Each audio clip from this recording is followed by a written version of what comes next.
गुरुर्ब्रह्मा गुरुर्विष्णु गुरुर्देवो महेश्वरा गुरु साक्षात परम ब्रह्मा तस्मै श्री गुरुवे नमः. We have always been listening to this saying.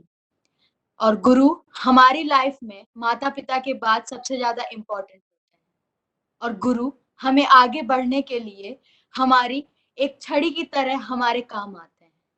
जो छोटे बच्चे जब चलना सीखते हैं तो माँ उनकी उंगली पकड़ के उन्हें चलना सिखाती है और वो जब स्कूल जाते हैं तो वही टीचर उन्हें उनके हाथ पकड़कर खड़ा कर कर उन्हें लिखना पढ़ना और अपने बारे में जानना सिखाता है. Teachers are always important for our life and they'll always be second mother, second father, or even second God for us. So here we have Kalpana Di. She has been teaching different kind of students and all the love she could give to all the students. She is very much interested in teaching the different students and all the ways she could. उन्होंने अलग अलग तरीकों से बच्चों को पढ़ाया है और उन्हें एक ऐसे मुकाम तक पहुंचाया है जहां हम कभी सोच भी नहीं सकते. दी, आपके दिमाग में कब ये भावना आई कि आपको एक शिक्षक बनना है और बच्चों को पढ़ाना है और उन्हें अलग अलग तरीकों से उन्हें काबिल बनाना? वेल मैं जिस परिवार में बड़ी हुई हूँ, मेरी माँ खुद एक शिक्षक थी और वो स्कूल चलाती थी. जब मैंने अपना होश संभाला, जब मैं 3 महीने की थी, तब से स्कूल के प्रांगण में रही और मुझे नहीं मालूम कि कब वो चीज मेरे अंदर आ गई और अपने आप मेरा सारा बचपन स्कूल में गुजरा और हमेशा बस मुझे यही लगता था कि यही मेरी जिंदगी है और यही मुझे करना है और आसानी से सारे रास्ते बनते चले गए और मैं अपनी इस राह पर अच्छे से चलती रही. दी, जैसे आपने बताया कि जो प्रांगण होता है या जो एनवायरनमेंट होता है वो हमारी लाइफ में बहुत इंपॉर्टेंट होता है और वही हमें सिखाता है कि हम कैसे बने. तो जो बच्चे हैं उनके लिए बोर्डिंग स्कूल जाना या बोर्डिंग कैंपस में रहना या डे बोर्डिंग स्कूल, कौन सा स्कूल ज्यादा उन्हें एनवायरमेंटली स्ट्रांग बनाता है और उनकी पर्सनालिटी को डेवलप करता इसमें मुझे लगता है कि किसी को कहीं पे भी अपनी पर्सनालिटी को डेवलप करना हो, वो कहीं पे भी कर सकता है.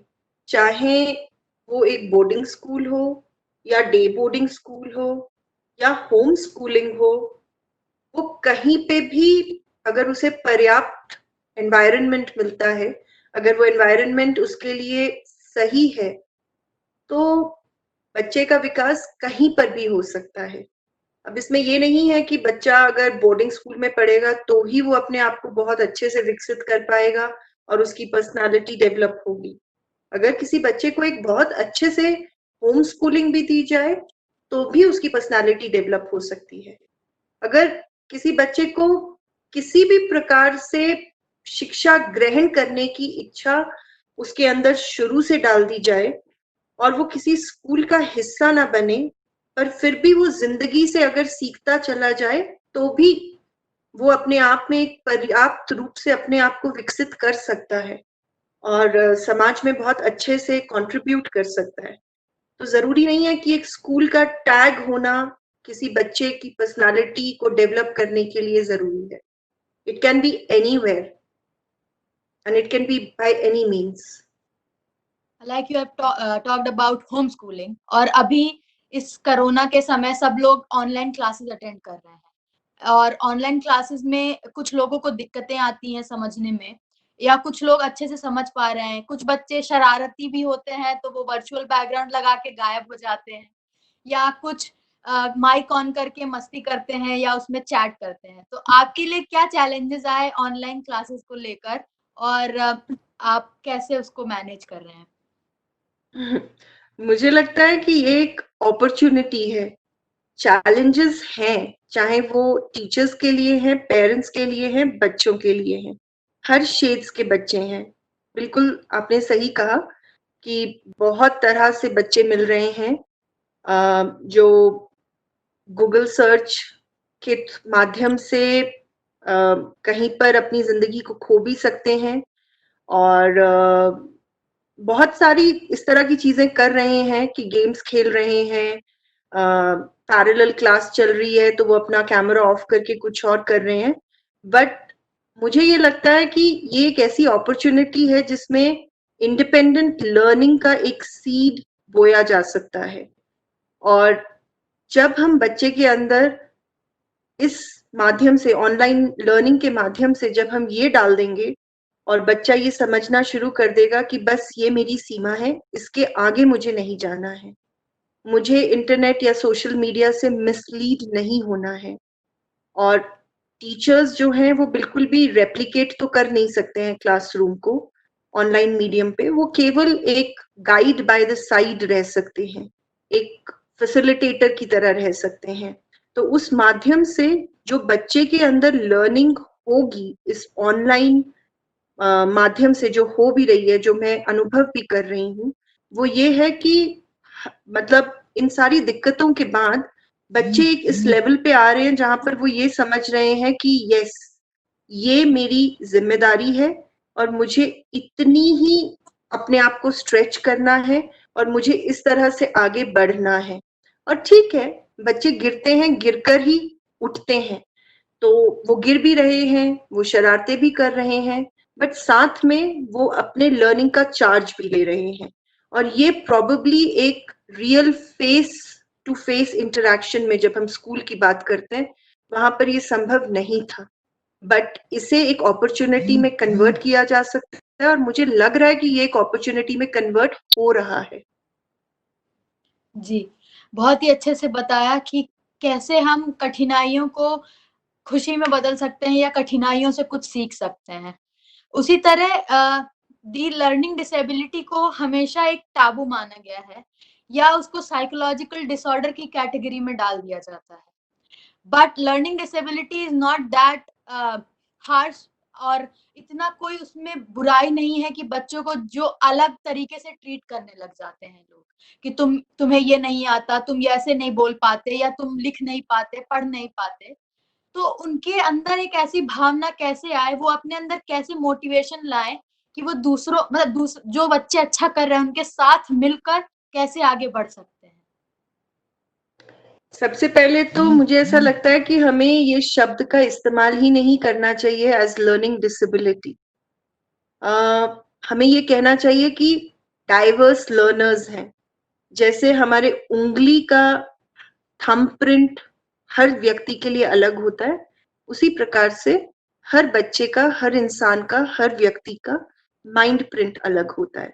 तो सिर्फ क्या है, डाइवर्स लर्नर्स हैं, जो सीखने की प्रक्रिया है वो हमारे लिए अलग हो जाती है।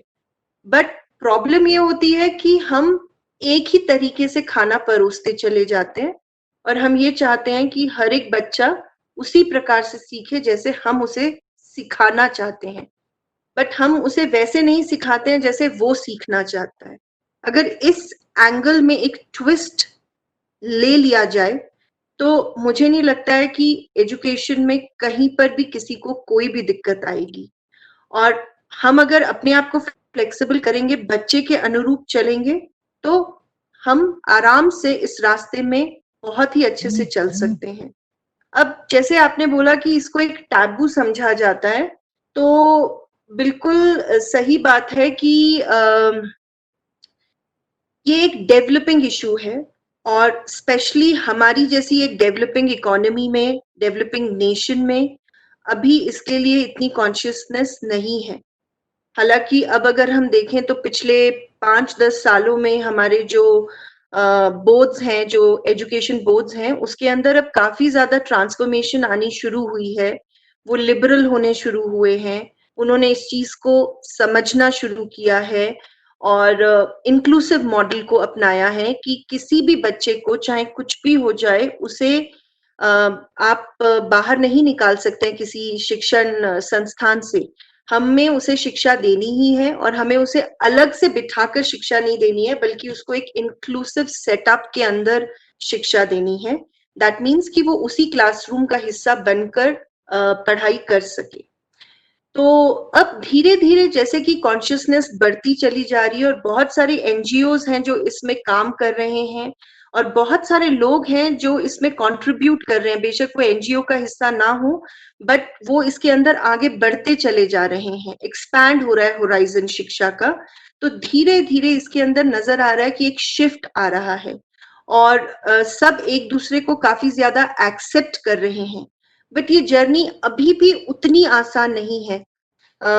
बहुत सारी जगहों पर ये दिक्कत है कि जैसे सोसाइटी में इसे टैबू माना जाता है, तो हम केवल, जैसे आपने बोला, कि हम ये सोचते हैं कि अगर किसी बच्चे को, कोई बच्चा सीख नहीं पा रहा है, या किसी बच्चे को कोई प्रॉब्लम है, तो हम ये सोचते हैं कि उसको प्रोबेबली कोई मेंटल डिसेबिलिटी है, हम कंडीशनड हैं उससे।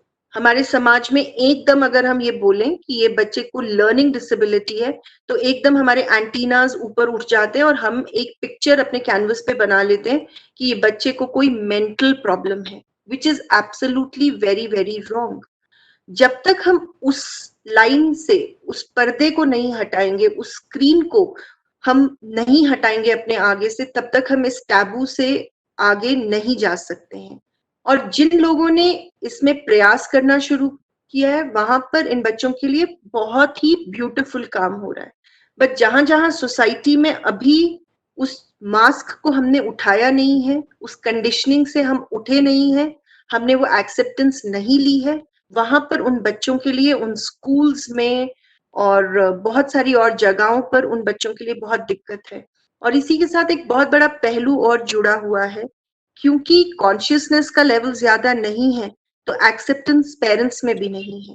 पेरेंट्स भी इस चीज को, चाहे जो मर्जी हो जाए, वो एक्सेप्ट ही नहीं करना चाहते हैं, मैक्सिमम पेरेंट्स, कि मेरा बच्चा एक डिफरेंट तरीके से सीखता है, क्योंकि उनको ये लगता है यही मेरी जमा पूंजी है, ये मेरा नाम रोशन करे, जो मैं नहीं कर पाया या मैं नहीं कर पाई वो मेरा बच्चा करे।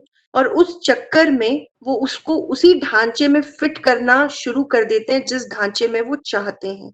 और उससे क्या होता है कि बच्चा जो है वो बिल्कुल बुझ जाता है, और जिस तरह से उसको फ्लावर आउट होना है, जिस तरह से उसको अपनी जिंदगी में आगे बढ़ना है, वो बच्चा नहीं कर पाता है। तो इसमें मल्टीपल फैक्टर्स जुड़े हुए हैं।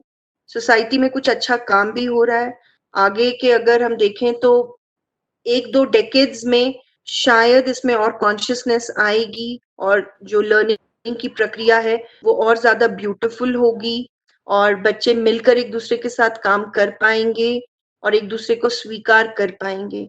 और जहां जहां पर मैंने बोला कि सही रूप से काम हो रहा है, शायद वो पायलट प्रोजेक्ट्स बनेंगे जिनसे प्रेरणा मिलेगी, और जिनके द्वारा हम सीख पाएंगे कि हाँ, ये संभव है कि हर एक व्यक्ति एक डिफरेंट लर्नर है, और हर एक जने की जो सीखने की प्रक्रिया है वो डिफरेंट है। हमें एज टीचर्स, एज पेरेंट्स, अपने तरीकों को बदलना है, ना कि बच्चे को अपने सांचे में फिट करना है। तो हम इस टैबू को हटा पाएंगे। जी, बहुत ही सही बात कही, क्योंकि जब हम लोग पहले नहीं समझेंगे कि क्या कॉमन या क्या अनकॉमन है, क्योंकि यूनिक हर जगह कुछ ना कुछ अलग होता है, अपनी 5 उँगलियाँ भी अलग हैं, और उसी तरह हम लोग भी अलग होते हैं, और सबके सीखने के तरीके भी। शिक्षा के क्षेत्र में आपने कई अभिनव प्रयोग किए होंगे, जैसे खेल-खेल में पढ़ाई की बात होती है। तो आप हमें कुछ अपने अनुभव बताएँगी, तो हम लोगों को भी उससे कुछ सीख मिल सकती है। अम, मैंने कभी ये सोचा नहीं था कि मैं ऐसे बच्चों के साथ काम करूंगी, बट हमेशा मुझे चैलेंज लेने का, मतलब मन में हमेशा एक इच्छा रही है कि मैं जिंदगी में चैलेंज लूं।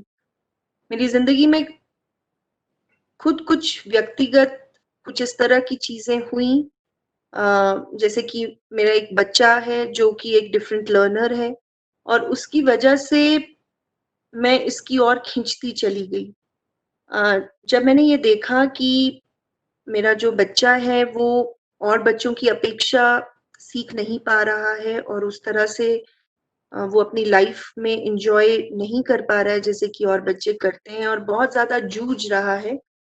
तो उसने मुझे मजबूर किया ये सोचने के लिए कि ऐसा क्या है? क्यों इस तरह की चीज़ हो रही है? और इस तरह से एक के बाद एक के बाद एक मैं हर एक चैप्टर को अनफ़ोल्ड करती चली गई और बहुत सारे ऐसे लोगों के साथ जुड़ी जो बहुत डिटेल में इस फ़ील्ड के साथ जुड़े हुए थे और उनसे मैंने बहुत कुछ सीखा और उसके बाद मैंने उसे इम्प्लीमेंट करना शुरू किया। तो सबसे पहले जैसे मैंने अपने बच्चे के साथ वो सारी प्रक्रियाओं को इम्प्लीमेंट किया, तो मैंने बहुत ही विज़िबल चेंज देखा और मैं अंदर से महसूस कर सकती थी कि कितना ज़्यादा फ्रस्ट्रेटिंग होता है एक बच्चे के लिए जब वो कुछ कर नहीं पाता है और वो अपने आप को प्रूव नहीं कर पाता है और उसके लिए हर समय एक मास्क पहनकर रखना और फालतू में दिखाना कि हाँ, मैं कर सकता हूँ, मैं कर सकता हूँ। दूसरों की एक्सपेक्टेशंस पे खड़े होना, कितना ज़्यादा फ्रस्ट्रेटिंग हो सकता है। तो इसको जब मैंने अपने अंदर लिया और समझा और महसूस किया, तो फिर मुझे लगा कि मैं दूसरों के दर्द को मैंने समझना शुरू किया और मैं अपने आप ड्रॉ होती चली गई कि ओके नहीं, अब ये बच्चा ऐसा है, अब ये बच्चा ऐसा है। मैं कैसे इसकी ज़िंदगी में रंग भर सकती हूँ? मैं कैसे इसकी खुशी वापस ला सकती हूँ? मैं कैसे इसके माँ-बाप को समझाऊँ कि इसकी क्या मजबूरी है? ये बच्चा किस तरीके से सीखना चाहता है? और फिर मैंने धीरे-धीरे इस तरह से बहुत सारे बच्चों के साथ काम करना शुरू किया, अलग-अलग जगहों पर और देखिए इसमें इस तरह की एक चीज़ होती है कि आई मीन अ, जिस भी बच्चे के साथ मैंने काम किया, कभी भी मैंने उस बच्चे को अपने बच्चे से अलग नहीं महसूस किया और हमेशा मुझे ये लगा कि नहीं, ये मेरा बच्चा है और मुझे इस बच्चे की पूर्ण रूप से ज़िम्मेदारी लेनी है, चाहे वो लर्निंग है, चाहे वो उसका सोशल डेवलपमेंट है, चाहे वो उसका इमोशनल डेवलपमेंट है और मुझे उसे पर्याप्त रूप से इंडिपेंडेंट बनाना है कि वो समाज में खड़ा हो सके और वो आगे जाकर दूसरों की ज़िंदगी में रंग भर सके। और इस तरह से अभी तक मैं आगे बढ़ती चली गई हूँ और बहुत ही अच्छा लगा कि बच्चे जो बिल्कुल बुझ गए थे और जिन्हें कोई स्वीकारता नहीं था, जिन्हें कोई समझता नहीं था अ, वो बच्चे अपने आप में इंडिपेंडेंट बने और बहुत ही अच्छे तरीके से समाज में कंट्रीब्यूट कर रहे हैं। या सो अब मतलब अगर इससे ज़्यादा आप कुछ और डिटेल में जानना चाहते हैं कि किस तरीके से क्या काम किया या I mean this is okay. This is fine for now. We can like have more discussion deeply if someone has to talk to you. uh, Secondly, I would like to ask that हम लोग बात करते हैं कि युवा backbone है अपने nation development की। और अगर जैसे बच्चे पहले से ही अगर अपने अंदर एक क्वालिटी नहीं बिल्ड करेंगे कि अपने अंदर कॉन्फिडेंस और लाने की, तो वो आगे नहीं बढ़ सकते। आप युवाओं को क्या कहना चाहती हैं या बच्चों को क्या कहना चाहती हैं कि वो ऐसा क्या कर सकते हैं जिससे उनके अंदर कॉन्फिडेंस रहे और वो अपने आप को आत्मनिर्भर समझें, जिससे वो आगे बढ़कर कुछ कर सकें? सीधी सी बात है कि सबको अपने दिल की आवाज़ सुनने की ज़रूरत है।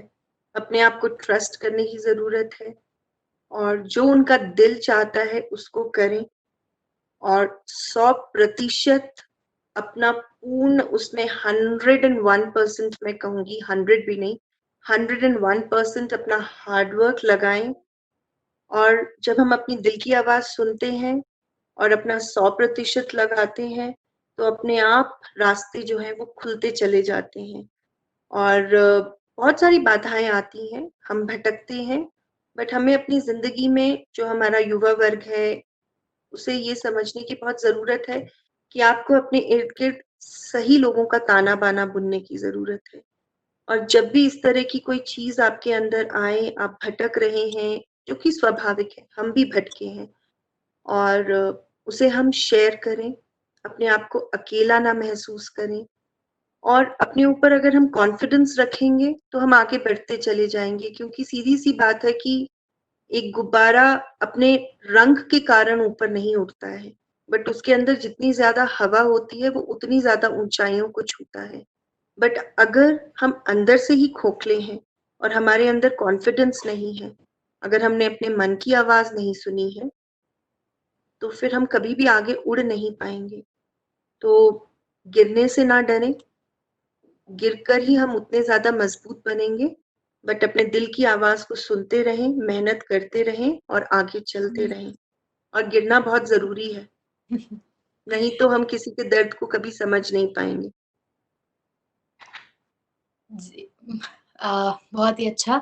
मैं आपसे ये पूछना चाहती हूँ, जैसे आज सीबीएसई का रिजल्ट आया और इससे पहले कॉलेज के रिजल्ट्स आए, उससे पहले बोर्ड 10th के रिजल्ट्स आए। सभी बच्चों के अंदर एक एक ऐसी भावना आती है कि वो रेस करने लग जाते हैं कि मेरे इससे कम क्यों आए, या उसको 100% आए, मेरे को 50% ही क्यों आए। लेकिन कुछ बच्चे ऐसे भी होते हैं जिनको अपनी मेहनत के वो 50% भी बहुत अच्छे लगते हैं और उनके माँ-पिताजी भी उससे बहुत खुश रहते हैं। तो हम कैसे ये कह सकते हैं कि कुछ गलत कदम ना उठाएँ बच्चे दूसरों के कंपैरिज़न में? आप क्या कहेंगी उन लोगों के लिए? ये एक ये डिपेंड करता है कि किस तरह से हमने नींव को रखा है। अगर हमने शुरू से इस तरह की चीजों को बिल्डअप करके रखा है कि हम हमेशा कंपैरिजन करते रहे हैं, हमने एक्सपेक्टेशंस को इतना ऊंचा अपने बच्चों के लिए रखा है, तो स्वाभाविक है कि वो बच्चे जो हैं वो ऐसे समय पर टूट जाएंगे और उन्हें वो अप्रिसिएशन नहीं मिलेगा और वो गिर जाएंगे। तो ऐसे में वही बात है कि आपको अपने आप को समझने की बहुत ज्यादा जरूरत है कि हमारी स्ट्रेंथ्स क्या है। देखिए, एक सीधी सी बात है कि एक रबर बैंड है, आप रबर बैंड को कितना स्ट्रेच कर सकते हैं। आप 4-5 रबर बैंड्स उठाइए, हर एक रबर बैंड की अपनी एक स्ट्रेंथ और अपनी एक डिक्सटेरिटी होगी कि वो कितना खींच सकता है। तो ये चीज जब बच्चे भी अपने लिए समझ लेते हैं, तो वो शायद अपने दिल की आवाज को सुनकर अटल रहते हैं और अपने माँ बाप को भी इसको समझाने की कोशिश करते हैं। बट इट इज फ्रस्ट्रेटिंग अगर पेरेंट्स उस चीज को ना समझे, टीचर्स उस चीज को ना समझे। बट मैंने अपनी जिंदगी में जितने भी रिजल्ट्स देखे हैं अभी तक, इतने टाइम में, 20 years की टीचिंग एक्सपीरियंस में, मुझे बहुत कम ऐसे इंसिडेंट्स मिले हैं जहां पर पेरेंट्स सेटिस्फाइड नहीं होते हैं। अल्टीमेटली ये होता है कि जब रिजल्ट्स आते हैं और जिन बच्चों ने अपना 100% लगाकर किया होता है, वहां पर वो पेरेंट्स सेटिस्फाइड हो जाते हैं और वो ये समझ लेते हैं कि हाँ, हमारा रबर बैंड इतना ही स्ट्रेच कर सकता था और हमारे बच्चे ने द बेस्ट किया है।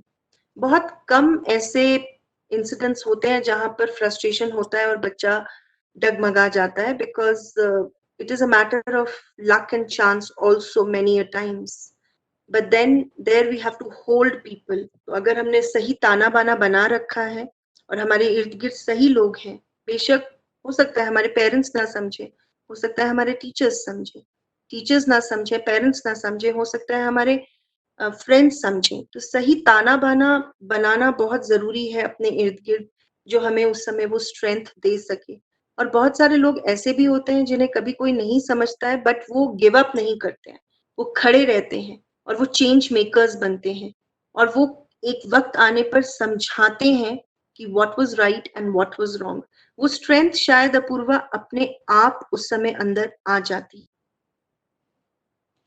Very rightly said. There are differences, there are equality, and there are people who can learn from each other. और दी ने भी ऐसे बताया कि हमें एक कनेक्शन रखने की बहुत ज़रूरत है, क्योंकि किसी से जब भी हम अपनी फीलिंग शेयर करते हैं, तो हमें एक सॉल्यूशन अपने आप मिल जाता है, क्योंकि जब हम अपने आप को लेट आउट करते हैं, तो हमें समझ आने लगता है कि हम कहाँ गलत थे या कहाँ हम और अलग तरीके से प्रयास कर सकते थे। अंततः दी, आपसे मैं ये पूछना चाहती हूँ कि आपके लिए सबसे हैप्पीएस्ट मोमेंट क्या होता है इस टीचिंग लाइफ में? आपके लिए सबसे ज़्यादा खुशी का मौका कौन-सा होता है?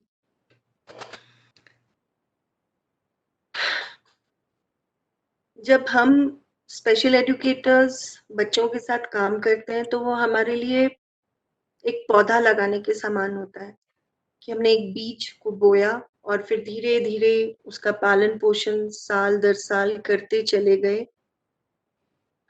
तो सबसे ज्यादा ग्रेटिफाइंग, सबसे ज्यादा सेटिस्फाइंग मोमेंट वही होता है जब इतने सालों की मेहनत एंड में वो रंग लेकर आती है, जब हमें दिखता है कि वो हेल्पलेस बच्चा जो कंप्लीटली सारी जगह से बुझ चुका था, जिसे कोई नहीं समझ रहा था, जो बच्चा अपने आप को भी समझने में परिपूर्ण नहीं था, वो बच्चा जब बहुत अच्छे से सोसाइटी में फॉर एग्जाम्पल पब्लिक एग्जाम में बहुत अच्छा सा करे, कहीं पर जाकर अपना एक स्टैंड बनाए, अपना एक वजूद बनाए, समाज में जो भी चीजें चल रही हैं उन मुद्दों को उठाकर अपनी आवाज उठाना शुरू करे, तो उससे ज्यादा मुझे नहीं लगता कि कोई भी और सेटिस्फाइंग मोमेंट हो सकता है।